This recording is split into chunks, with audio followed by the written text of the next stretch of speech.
ఎర్రతాడుకి ఇంత బలం ఉందా? పచ్చి తాగుబోతులు కూడా ఇక్కడ వచ్చి అమ్మవారిని దర్శించుకొని ఎర్రతాడు కట్టుకుంటే ఖచ్చితంగా తాగుడిని ఆపేస్తారు.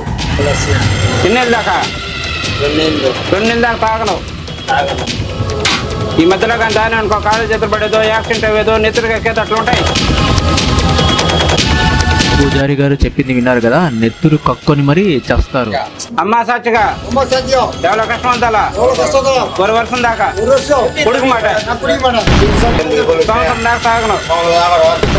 అందరినీ వదులుకొని తాగిపోతాను వదిలేసి ఇప్పుడు ఆనందంగా ఆ మహాతల్లి నమ్ముకొని లక్షణంగా జీవిస్తున్నాం. 9 ఆగస్టు సెప్టెంబర్లో అమ్మవారి తిరణాలు జరుగుతుంది. మంగళ బుధవారం 2 రోజులు తిరణాలు అమ్మవారికి, కానీ రంగరంగ వైభవంగా జరుగుతుంది. మా పాపకు పెళ్లి కావాల్సిన వచ్చినాను.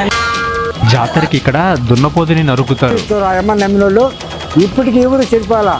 లొకేషన్ వచ్చి తిరుపతి కరకంబాడి అమరా హాస్పిటల్ ఆపోజిట్ ఉంటుంది కట్ట పుట్టాలమ్మ గుడి.